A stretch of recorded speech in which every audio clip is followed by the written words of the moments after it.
Un saludo fraterno a todos, queridos amigos y hermanos que día a día sintonizan este canal para encontrarse con el Señor a través del texto bíblico de la lección de escuela sabática. Bienvenidos a una edición más del repaso de la lección. Gracias por acompañarnos también durante toda la semana, por estudiar con nosotros el folleto de la escuela sabática. Intentamos de alguna manera ser objetivos con el estudio de la cartilla, resaltar aquellas partes que vale la pena profundizar, resumir, pero también señalar aquellas cosas que no van bien, que no están bien con algunos aspectos teóricos que los académicos modernos de la teología tratan de plantear a la iglesia. Así que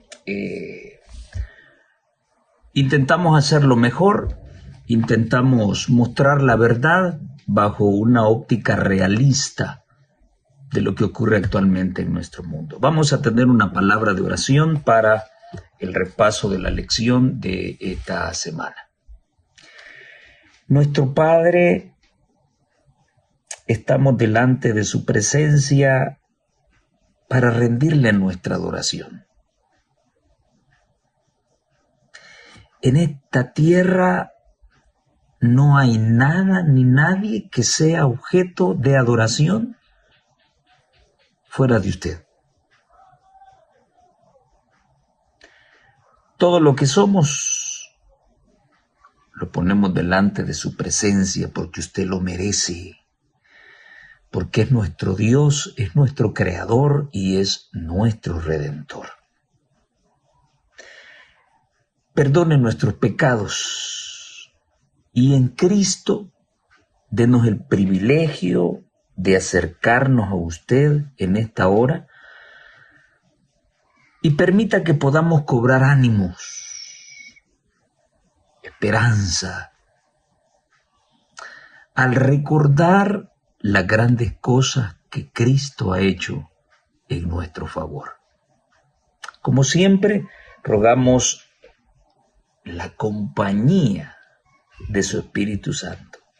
No reclamamos, no suplicamos la presencia de su Espíritu para que sea Él nuestro Maestro, para que Él nos indique realmente qué es lo que necesitamos saber. En sus brazos cariñosos nos encomendamos en el precioso nombre de Jesús.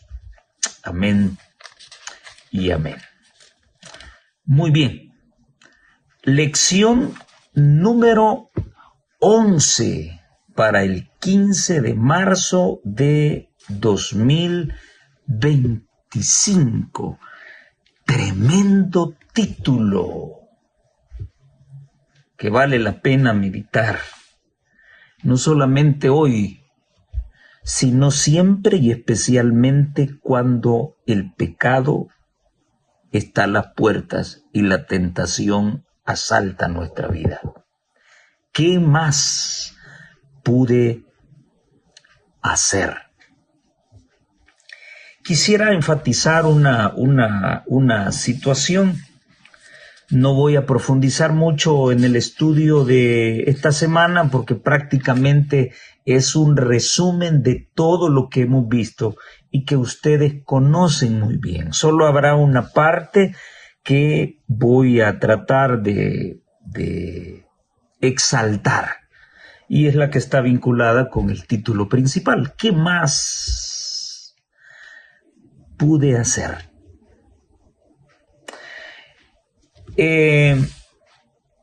Quiero enfatizar también otra situación frente a la falsa doctrina demoníaca que muchos pseudo pastores adventistas andan promoviendo con toda libertad no tienen vergüenza ni pena para presentarlo y enseñarlo, pues de igual manera yo también no tendré pena ni vergüenza para sacar la contra de esa falsa enseñanza demoníaca de que en esta tierra jamás vamos a poder dejar de pecar. Discúlpenme que ese sea mi discurso, porque cada vez que leo la Escritura, cada vez que estudio la lección y cada vez que leo el espíritu de profecía, me topo con una y con otra evidencia de que sí se puede vencer el pecado en esta tierra, en contraposición a esa falsa enseñanza demoníaca de pseudo pastores adventistas, que para mí no son pastores adventistas, sino que simple y sencillamente son gente pactada con Roma, que se ha infiltrado para crear confusión dentro del pueblo de Dios. Así que discúlpenme si siempre van a escucharme decir o puntualizar esta situación de si podemos dejar el pecado en esta tierra, sí o no, porque yo creo que es el punto controversial en la actualidad. La teología de la última generación muy mal interpretada, y yo no diría muy mal interpretada, sino que estos pseudo ministros del evangelio pactados con Roma son los que se han dedicado a tergiversar algo que a plena luz puede verse con claridad. Y voy a ir explicándoles por qué razón insisto mucho en ese discurso. En la lección anterior nos decía Primera de Juan 3:8 que el que practica el pecado es del diablo. Y ya tenemos ahí un punto contradictorio. O sea, si no voy a dejar de pecar nunca en esta tierra, significa que yo siempre voy a ser del diablo. Si haga lo que haga, no va a hacerme dejar de pecar, entonces, de acuerdo a esta cita bíblica, yo siempre voy a ser del diablo. Y entonces, ¿para qué vino Cristo? Bueno, entonces, para los que defienden el hecho de que jamás vamos a dejar de pecar en esta tierra, entonces queda inhabilitado completamente lo que Jesús dijo. Lo que Juan dijo de Jesús. Para esto apareció el Hijo de Dios, para deshacer las obras del diablo. Entonces, si nunca voy a dejar de pecar en esta tierra, entonces parece ser que el apóstol está mintiendo, porque nos está presentando a un Jesús que no tiene el poder para destruir las obras del diablo. Juan nos está presentando a un Jesús que no tiene poder para derrotar a Satanás. Juan nos está presentando a un Jesús que no tiene el poder para librarnos sin caída de la tentación y mantenernos sin caída. O sea, que Juan nos está mintiendo, nos presenta a un Jesús poderoso, pero que realmente detrás del telón es un Jesús débil y cobarde. ¿Esto que he dicho es cierto? No, de ninguna manera, no lo es. Pero la gente que enseña que en esta tierra jamás vamos a dejar de pecar, ese es el Jesús que están tratando de meternos. Esa es la imagen del Cristo que están tratando de infiltrarnos. Ahora, en el estudio que terminamos esta semana, Pilato le dice a Jesús, esto ya lo estudiamos también, luego, ¿tú eres rey? Y Jesús le dice, tú dices que soy rey. Yo no he dicho que soy rey, tú lo estás diciendo. Yo para esto he nacido y para esto he venido al mundo, para dar testimonio de la verdad. Todo aquel que es de la verdad, oye mi voz. Ok, quisiera unir el texto de esta semana con el texto de la semana anterior. El que practica el pecado es del diablo. Sea usted quien sea, el rango que ocupe dentro de la iglesia, si usted se hace llamar cristiano, pero usted sigue pecando, aunque usted sea primer anciano, sea pastor, sea lo que sea, aunque usted sea diaconisa, sea diácono y celebre Santa Cena con aquella ceremonia tremenda y se golpee el pecho, si usted sigue pecando, usted haga lo que haga dentro de la iglesia, usted no es de Dios, usted es del diablo. Punto. Si el texto terminara allí, entonces esos pseudo pastores infiltrados que están hablando que aquí jamás dejaremos de pecar, tienen la razón. Pero, sigue diciendo el apóstol, porque el diablo peca desde el principio. Entonces, para esto apareció el Hijo. ¿Para qué? Número 1, para deshacer las obras del diablo. Para que usted sea nuevamente un nacido de Dios. Y número 2, Jesús vino a este mundo a revelar la verdad, a dar testimonio de la verdad, como lo dice el texto de esta semana. Ahora bien, ¿cómo Jesús va a deshacer las obras del diablo? Con la verdad. Interesante. Todo aquel... Oiga, qué interesante. El que practica el pecado es del diablo. Y por el otro lado, todo aquel que es de la verdad, oye la voz de Jesús. Hace lo que Jesús le pide y deja de ser de Satanás. Un conflicto tremendo. Porque el espíritu está dispuesto, mas la carne no lo está.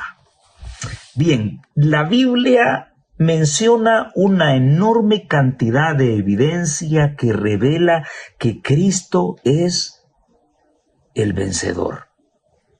El autor de la lección dice, aunque hay un enemigo en acción, al que el propio Cristo se refiere como el usurpador, el príncipe de este mundo. ¿Recuerdan lo que estudiamos la semana anterior? Cuando en Lucas 4:6 Satanás miente al decir que él tiene lo que le fue dado. A él no se le ha dado nada, es un mentiroso, es un usurpador, es el príncipe de este mundo, porque el verdadero rey del universo es Jesucristo, dicen los autores de la lección. Ahora, ojo, Jesús vence por nosotros. ¿Qué vence? El pecado. Muy bien, Jesús tiene victoria sobre el pecado. Sí, pero según como lo hacen ver los pseudopastores de la falsa enseñanza de que en esta tierra no podemos dejar de pecar, ellos creen que Jesús vino a esta tierra con la naturaleza de Adán antes de la caída. Muy bien. Esta parte que mencionan los autores de la lección no tendría problema con ellos. Jesús vence por nosotros. Muy bien. Y en él, dicen los autores de la lección, podemos obtener la victoria. ¿Cuál victoria? Si Jesús vence por nosotros el pecado, entonces nosotros en él podemos obtener la victoria ¿de qué? La victoria del pecado. A ver, señores, ¿cómo está la cosa aquí? En esta tierra jamás vamos a dejar de pecar. Sí, pero ellos mismos están diciendo que en Cristo podemos obtener la victoria sobre el pecado. ¿Verdad que sí podemos obtener la victoria en Cristo? Voy a repetir algo que he dicho muchas veces. Jesús no vino a esta tierra a vivir por mí, que es como cree el mundo evangélico. Bueno, Jesús se abstuvo de comer carne porque lo hizo por mí. Sin embargo, yo puedo comer. Jesús vino y guardó el sábado y lo hizo por mí. Así que como Él lo hizo por Él y lo hizo por mí, yo ya no tengo necesidad de hacerlo. Pero las cosas no son así.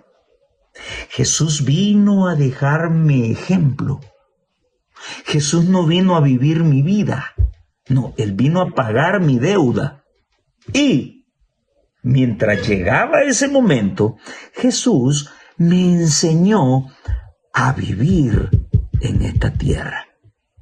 Y Él me dio la clave para no pecar, que fue la clave que le funcionó excelentemente bien a Él, no porque usó su divinidad, usó su humanidad.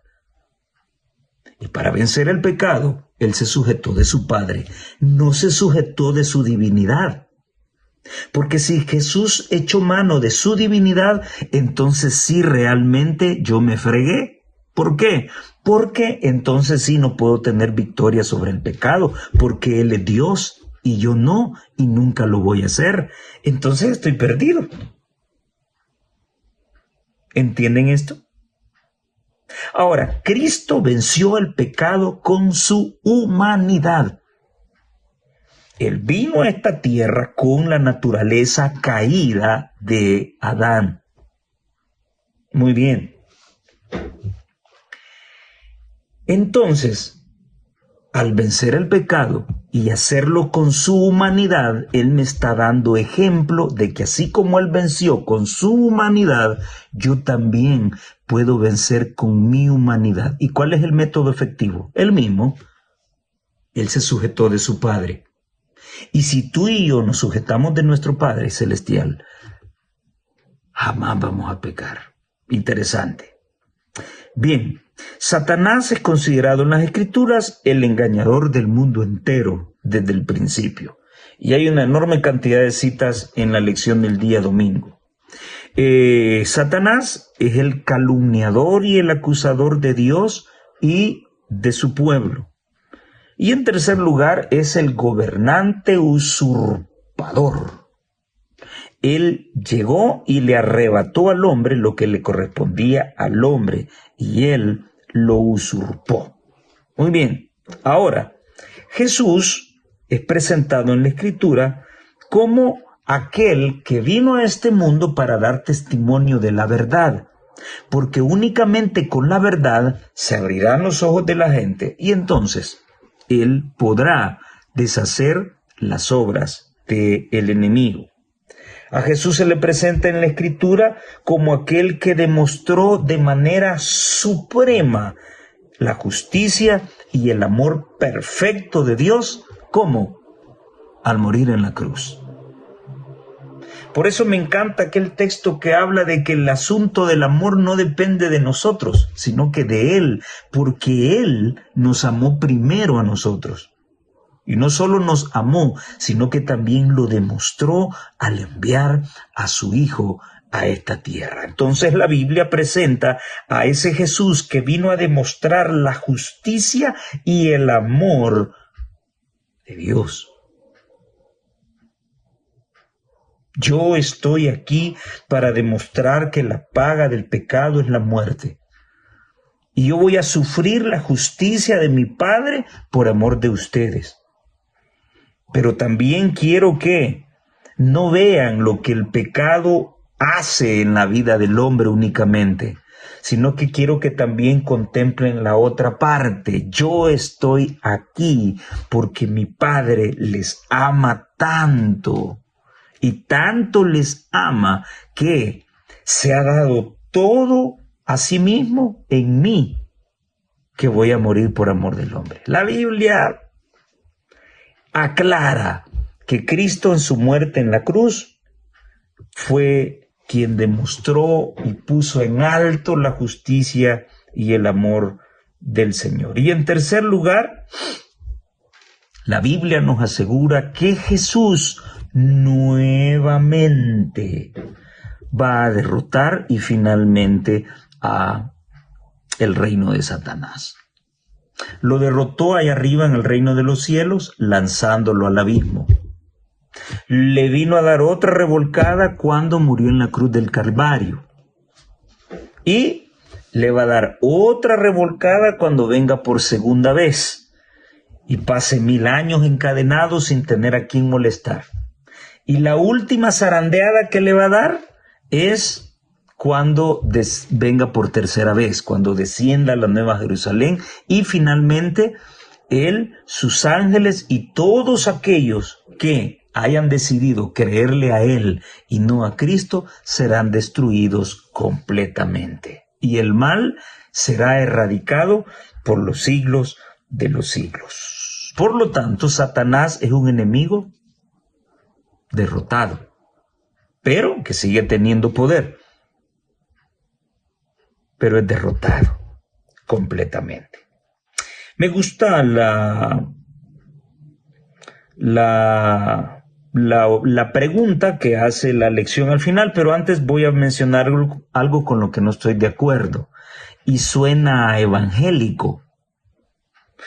En vista de ello, en vista de que Satanás es un enemigo derrotado, la clave para nosotros consiste en reclamar cada día, momento a momento, la victoria lograda por Cristo en nuestro favor y las promesas que la cruz nos ha ofrecido. Momento. Ninguno de nosotros tiene la autoridad ni la solvencia moral para estarle reclamando cosas a Dios. Ese término, reclámalo, decláralo, esos términos son evangélicos. Usted y yo podemos suplicar, podemos rogarle a Dios que nos conceda la victoria que Cristo obtuvo. Sí, pero yo no puedo reclamar. Reclame las promesas. No. Usted y yo no tenemos ningún derecho a estar reclamando promesas que no merecemos. Usted y yo debemos suplicarle al Señor, rogarle al Señor, implorarle porque Él cumpla esas promesas para nosotros. Suena más respetuoso, ¿verdad?, que decir, Señor, yo reclamo. No tenemos nada que reclamar. Se oye más impositivo. Y aquí el centro y el héroe de esta historia no somos nosotros, es Cristo. En Apocalipsis capítulo 5, a quien se exalta es a Cristo. Quienes los 24 ancianos se quitan sus coronas y la echan a los pies, es a los pies de Cristo. Y los 4 seres vivientes y los 24 ancianos y todo el universo entero se arrodillan delante de Cristo, no de ningún ser humano.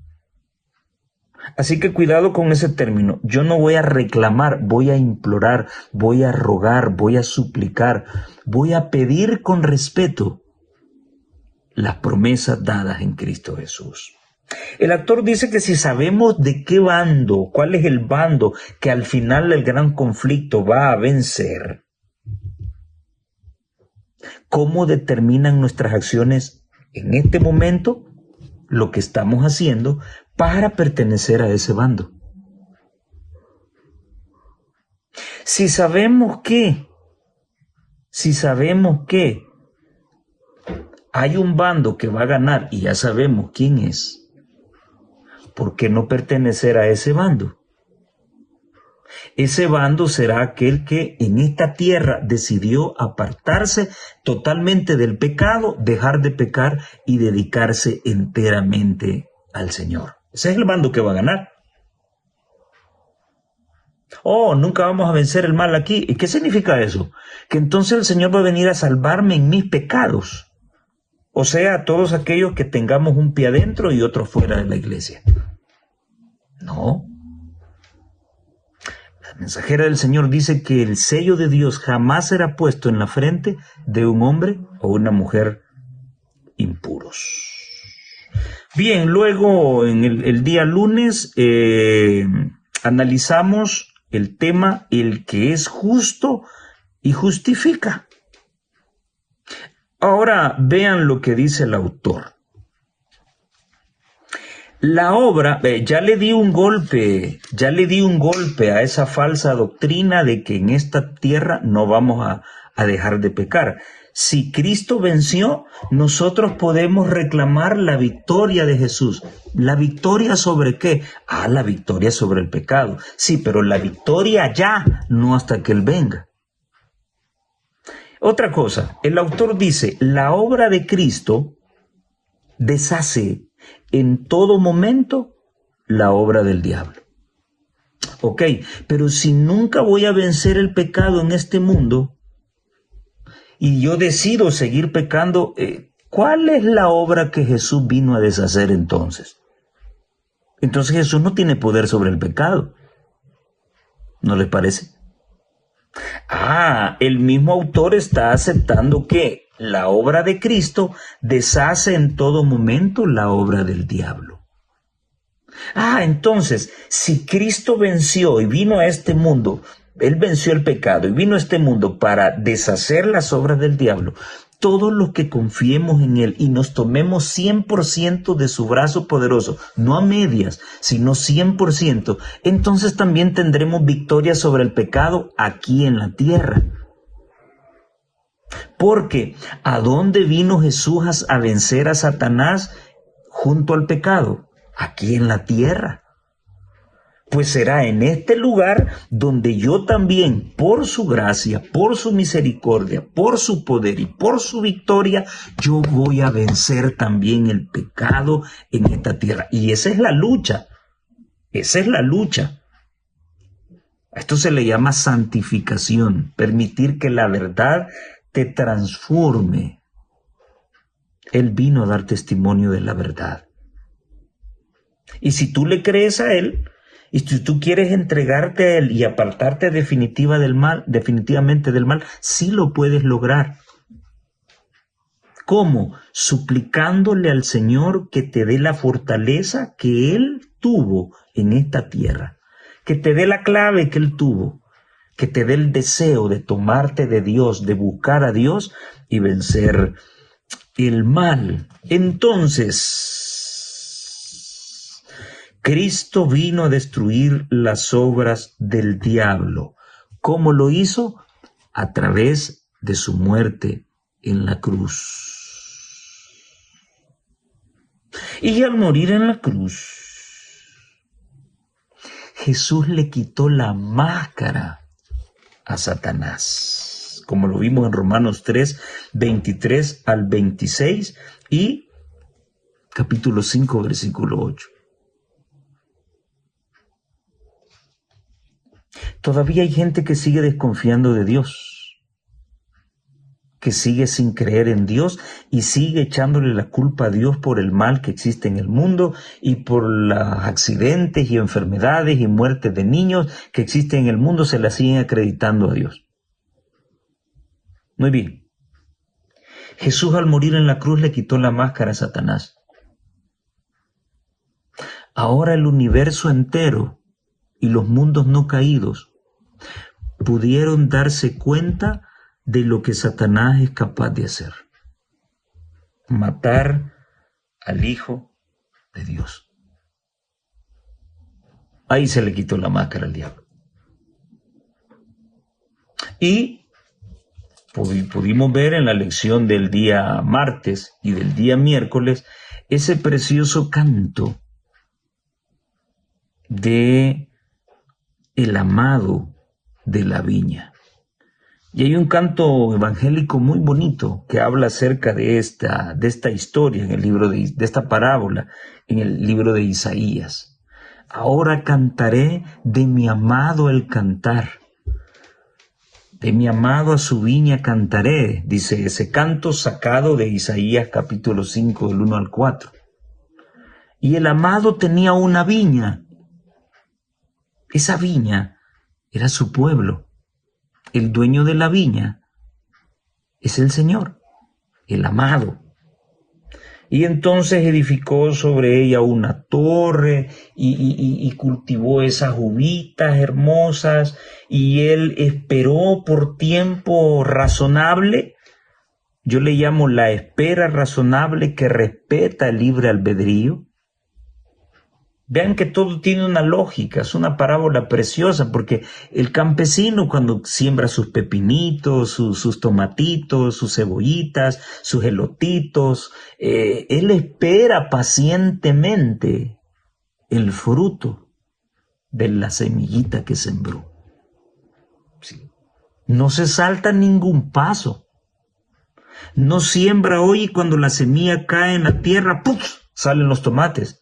No, eso no es así. Esa no es la lógica biológica del crecimiento. Hay una espera. Por eso yo le llamo la espera razonable, que respeta el libre albedrío.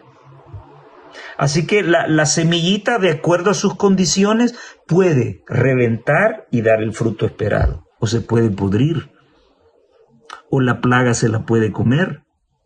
El asunto es que se esperaba buen fruto, pero al final la viña dio un fruto apestoso, dio uvas silvestres, un fruto sin valor.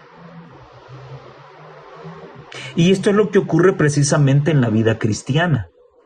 Cuando aceptamos al Señor, la buena semilla crece en el corazón. Sí, pero se espera de nosotros buenos frutos, pero seguimos pecando. Ahí otra vez vuelve la falsa doctrina de que en esta tierra nunca vamos a dejar de pecar. No, pues sí, pero desde el momento en que decidimos seguir pecando, dejamos de ser nacidos de Dios y nos convertimos en hijos del diablo. Entonces Dios no solamente quiere que se predique el evangelio a toda nación, tribu, lengua y pueblo y que todos se conviertan, sino que también nosotros seamos renovados, porque hemos perdido nuestro primer amor. Y esta cuestión de la parábola de Isaías 5, del 1 al 4, del amado, la canción del amado que esperaba fruto rico, pero recibió fruto malo y apestoso. Y esa misma experiencia es la que encontramos en la parábola de Mateo 21, con un poquito más de amplitud, dándole una connotación secuencial a Isaías 5 y el capítulo 21 de Mateo, en donde ahora el dueño de la viña envía a sus labradores, a sus trabajadores, que en este caso representan a los profetas, para recoger el producto. Sin embargo, los que arrendan la viña golpearon a los siervos y los mataron, que es precisamente lo que el pueblo de Israel hizo con los profetas que el Señor envió, según Jeremías, temprano y sin cesar. ¿Quién ha dicho que hoy en día no necesitamos profetas? Porque ya nuestra dirigencia, ya nuestros eruditos han comenzado a pensar como el mundo evangélico. Si no necesitamos profetas, tenemos solo la Biblia. Y ahí voy a mencionar otra cosa que siempre he dicho aquí. Díganme, por favor, aquí en esta carita enfrente, y sáquenme los textos en donde el pueblo de Israel solo tuvo la Biblia. Díganmelo. Desde sus orígenes, desde que apareció la Escritura, por primera vez redactada, escrita, el Pentateuco, por Moisés. ¿Qué era Moisés? Un profeta. ¿Y cuál era la misión del profeta? Que cuando el pueblo se desviara de la palabra de Dios, que cuando el pueblo interpretara, que es lo que está ocurriendo hoy, interpretara a su regalada gana la palabra de Dios, entonces el profeta pudiese encarrilar nuevamente al pueblo de acuerdo a los caminos del Señor. Esa es la misión del profeta. No andar prediciendo el futuro, sino permitir enderezar al pueblo. Por eso es que la palabra dice: el pueblo sin profecía se desenfrena. Y apliquémoslo hoy actual.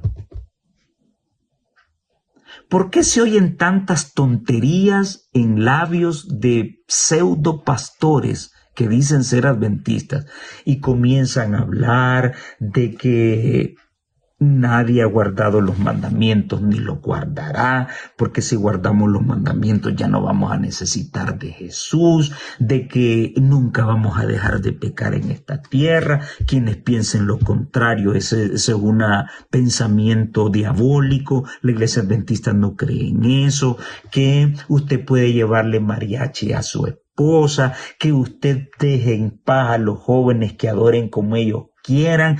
O sea, cuando se oyen todas esas tonterías, usted verá que ninguna de ellas va acompañada de un así dice Jehová del profeta. Estamos viviendo lo mismo que el pueblo de Israel. Y los primeros en apartar el oído del profeta, de la voz del profeta, fue el dirigente, fue el líder religioso, no fue el pueblo.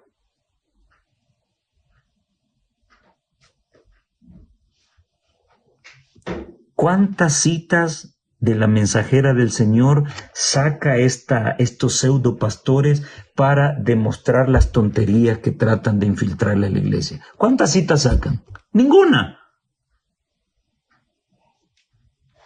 Ellos ya no creen en la sierva de Dios. Y con sus sofismas y falsas enseñanzas, no estoy hablando de pastores evangélicos, estoy hablando de los nuestros. Todo aquel que no habla conforme al mensaje que nos fue dado es un anatema y un infiltrado, sea quien sea y la posición encumbrada que tenga. Entonces está ocurriendo lo mismo.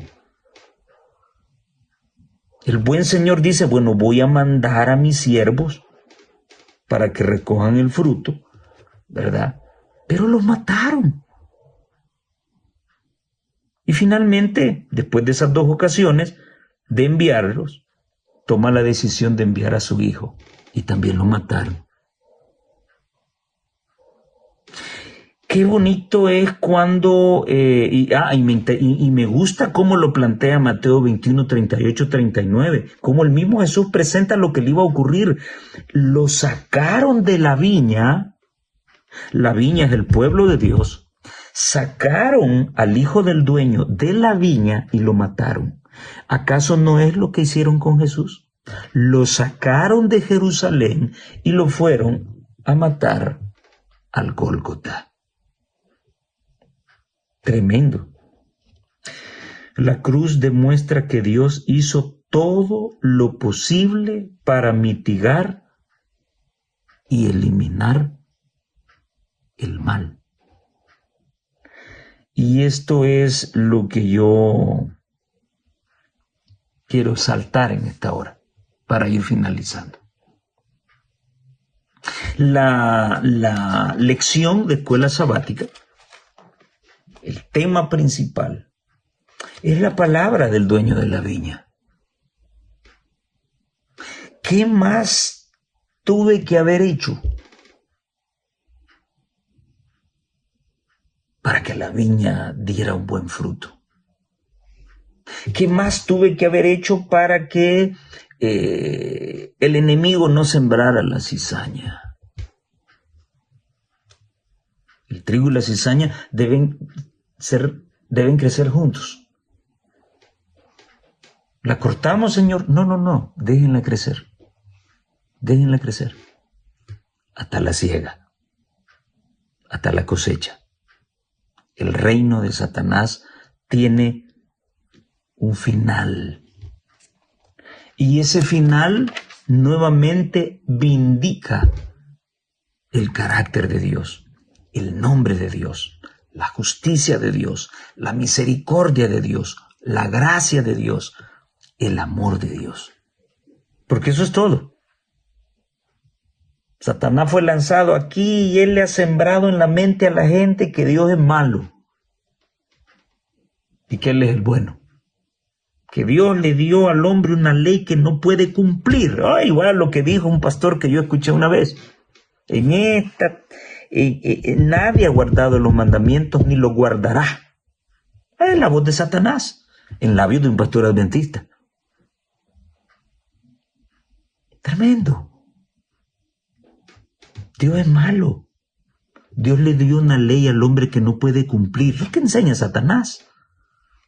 Pero para eso vino Cristo. Para eso vino el Hijo del dueño de la viña. Para deshacer las obras del diablo. Para contarle la verdad al mundo. Que Dios es bueno, el malo es Satanás. Que Dios no le pone cáncer a los niños. Que Dios no derriba aviones, que Dios no provoca accidentes, no provoca guerras, no provoca enfermedades ni pestes. Es Satanás, no es Dios. Pero miren qué bonito el accionar de Jesús. No vino a señalar al diablo. Con sus buenas obras, Él vino a revelar el carácter del Padre. Y entonces la gente tuvo que contrastar, bueno, ¿y aquí? ¿Cómo está la cosa? ¿Quién es el bueno de la película? La muerte de Jesús le quitó el disfraz a Satanás. Lo dice la sierva de Dios, Satanás vio que su disfraz le había sido arrancado. Su administración quedaba desenmascarada delante de los ángeles que no habían caído y delante del universo celestial. Se había revelado como homicida. Tuvo el descaro de matar al Hijo de Dios exactamente así como la parábola de la viña lo había declarado. Al derramar la sangre del Hijo de Dios, había perdido la consideración de los seres celestiales. Entonces, el juicio investigador que ahora se lleva a cabo y que muchos evangélicos están en contra de él, está vindicando el carácter del Padre. Cuando Jesús venga por segunda vez en el milenio, tendremos la oportunidad de abrir los libros y de constatar que el carácter de Dios ha sido vindicado. Si fulano no se salvó. Era apariencia en la iglesia, pero nunca pidió perdón por su pecado. Entonces, Dios es justo. Y luego, cuando Satanás finalmente sea destruido, debe ser destruido por amor a sus hijos que fueron destruidos por él. Todo apunta a que el carácter de Dios finalmente será vindicado. La pregunta es, querido amigo, querida amiga, querido hermano, hermana que me escuchas,